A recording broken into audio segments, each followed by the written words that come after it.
Peace, love, and blessings, fam. Day 39 of Wisdom of the Ages by Wayne W. Dyer. If you have missed the previous recordings, you can find them on YouTube at Loyalty Life, spelled Lyfe, Legacy, LLC. Let's get into day number 39, Kindness. Do not weep, maiden, for war is kind. Do not weep, maiden, for war is kind, because your lover threw his hands toward the sky, and the affrighted steed ran on alone. Do not weep, war is kind. Hoarse booming drums of the regiment, little souls who thirst for fight. These men were born to drill and die. The unexplained glory flies above them. Great is the battle god, great, in his kingdom, a field where 1,000 corpses lie. Do not weep, babe, for war is kind, because your father tumbled in the yellow trenches, ragged at his breast, gulped and died. Do not weep, war is kind. Swift blazing flag of the regiment, eagle with crest of red and gold. These men were born to drill and die. Point for them the virtue of slaughter. Make plain to them the excellence of killing, in a field where 1,000 corpses lie. Mother whose heart hung humble as a button on the bright, splendid shroud of your son, do not weep, war is kind. Stephen Crane, American novelist, short story writer, poet, and war correspondent, probably best known for the Red Badge of Courage. Stephen Crane, who died at age 29, managed to produce work that assured him a permanent place in American literature. Stephen Crane, the youngest of 14 children, lived a short but highly explosive life. He wrote about what simultaneously seemed to both attract and repel him. The violence of the streets and the victims it creates was the subject matter of his first novel, Maggie, a Girl of the Streets. A sympathetic story of an innocent girl from the slums and her descent into self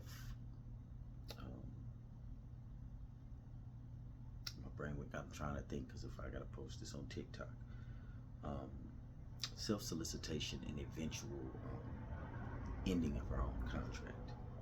In 1893, this topic was so taboo in literature that the book was privately printed, and Crane had to be used as a pseudonym. This was followed by 1895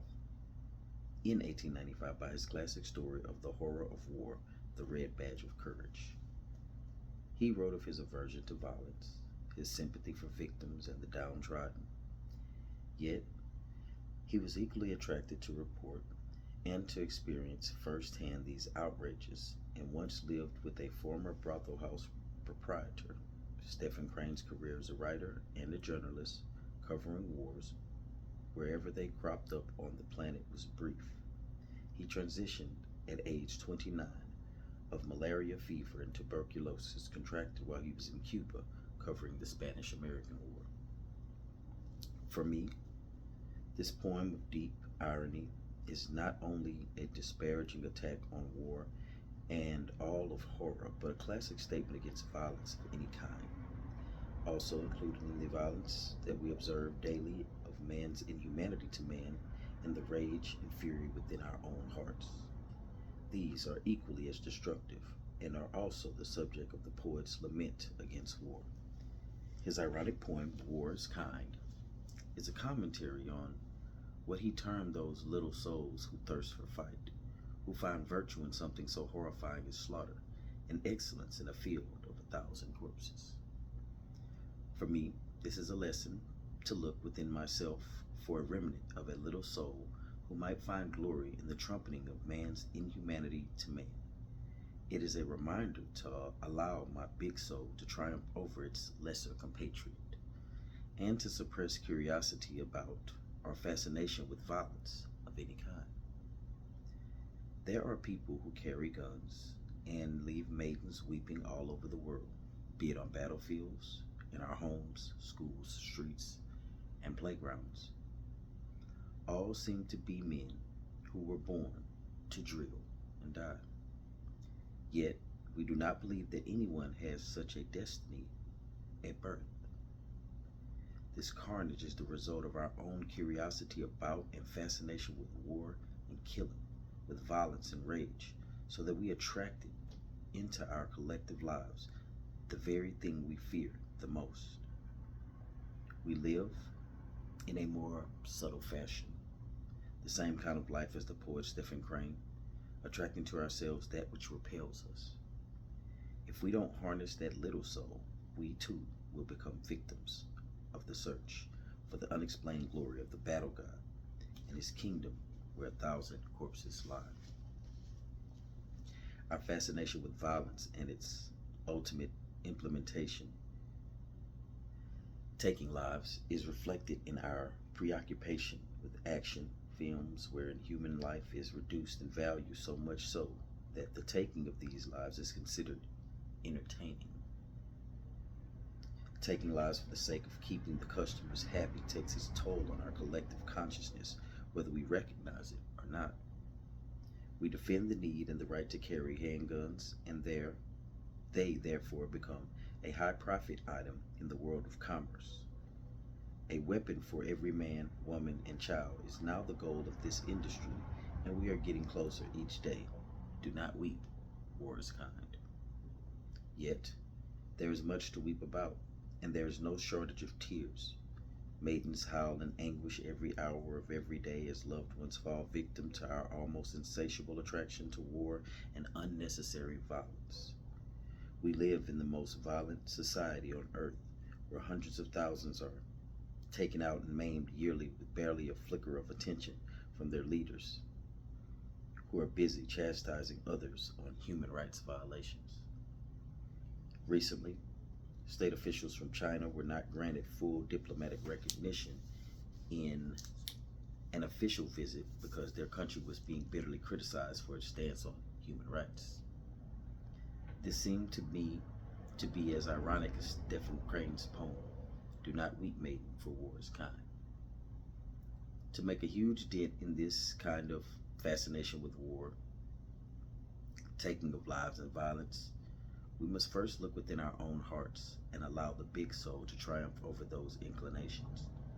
We must find the place within ourselves where we know that in some non-earth based way, we are all connected to an invisible, organizing intelligence, and we need to live in this awareness.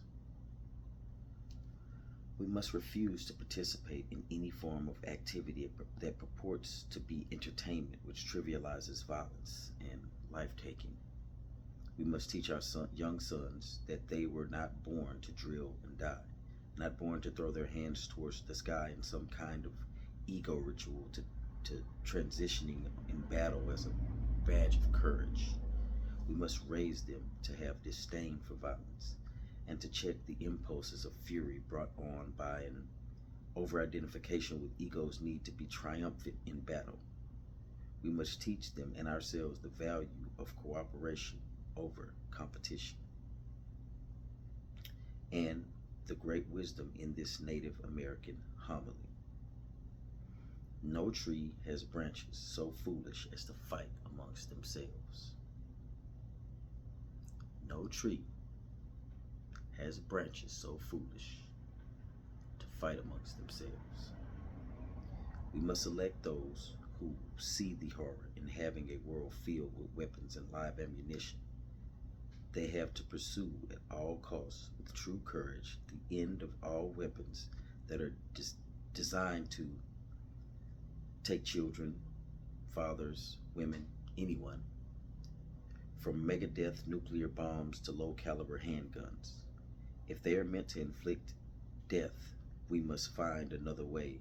And finally, we must look within our own hearts to quell our little soul's attraction to violence and instead find our fascination with kindness and love. All we need to do is be a little kinder towards each other. This was Aldous Huxley's answer when he was asked on his deathbed for his advice to mankind after a lifetime of study and exploration of the human spirit. Simple words with a simple solution. War is most assuredly not kind. Being kind is the solution, not only in the world as a collective whole, but in our individual lives where it all begins. To put this awareness of Stephen Crane's poem to work in your own life, begin to 1. Eliminate your personal participation in movie going, television watching, I'll add in gaming, or reading that promotes violence or reduces the value of human life by taking lives and maltreatment any form of entertainment. 2. Teach young people to value kindness over killing. I have to say it now because it made more sense. Teach young people to value kindness over killing. Talk to them about why you don't want them using play guns and weapons. Explain that they can change the world by choosing kindness over killing as a way to play. Catch yourself when you feel violent impulses and have a quiet self-talk that allows you to reprogram yourself along the lines of kindness rather than rage. By recognizing rage when it crops up, you will allow the big soul to begin to tame the baser tendencies of the little soul.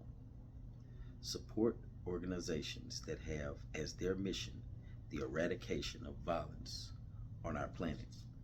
There are so many organizations, from the United Nations to local groups, that want to elect more kindness-oriented people to commissions and government offices. Choose at least one to give your support to. To hear kindness as the topic of today, and then to have presented to you face to face the reality that we don't live in kindness, especially to be a nation that was believed to be formed on the basis of love, as the scriptures would say is the foundational aspect of it. We are very, very far from what needs to be in order to not only ascend as a collective, but in order to make our planet better. I myself am an Army veteran. I served one tour in Iraq at Fob Falcon, right on Route Baghdad. I'm giving certain details so those who know that are watching this know I'm not just out there, claiming false glory. There was a lot that I saw in my time that drastically changed how I looked at things.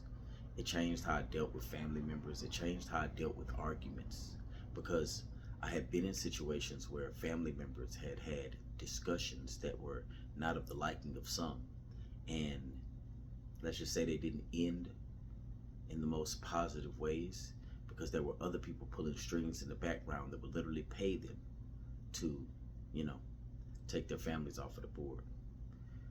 I was in a place that would be considered holy by many religious institutions, but the holiness of that area was continually ravaged by war, even till today. And I'm sure you know some of these places: Israel, Palestine, these places that for the average person, they're not reading their scriptures to know that these places are where they are and what went on. They're just listening to people telling them these stories repeatedly over and over and over again, not understanding that we don't have to continue the dictates of ages old. We don't have to continue to fight. We don't have to continue to war. No, the fact is, the people that we are electing, that are manipulating the elections in many cases, are the ones who are pushing for the same things that we claim to hate. Now on the back end, and this may be a shot, and I have to take responsibility in it myself, because my children play some of these games like Fortnite, Call of Duty, and things of that nature. Our children are being trained to be war machines. Now I know some would say, well, it's hard to just take it out of their hands. Cool, I'm not here to judge. I'm not here to tell you what you should do in that aspect, other than we have to foster a level of kindness within our children. Because even as me being me now, Mr. Peace, Love, and Blessings, I was Mr. Peace, Love, and Blessings back then. But I also operated from different values, where if a person had a level of disrespect, it was known to be handled, because we deal in sometimes being the hand of karma. But in many cases, when we're put into these positions throughout our states to where we are having to sign up to fight wars that do not include or involve us, it changes your consciousness. It changes how you see the world. But for those of us that are truly who we are, it doesn't change the kindness or the love in our heart. It just changes the fact that we've took an oath, and then sometimes we didn't understand or know what we're signing up for.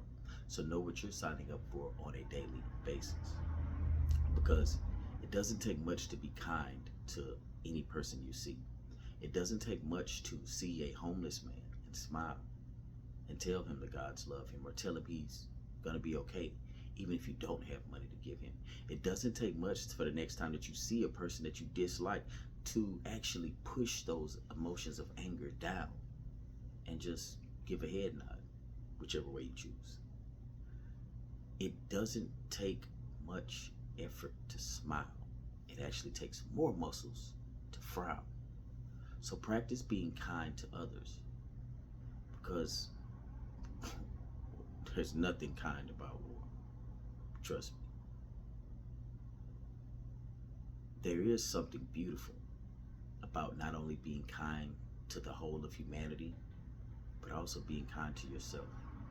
To know that once you begin to fully love yourself and open yourself up to healing, you don't want to continue to operate in stages of hatred, anger, and violence.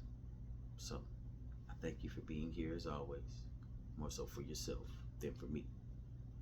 I ask that you practice being kind daily, because it's not always an easy thing. It does take practice, especially when you're unconditionally programmed into some of the ways of this world. I ask that you not only practice walking in kindness, but I ask that you walk in love, walk in light, walk in peace, and know that you are loved. Uh-oh, clicker won't turn off. There we go. Oh,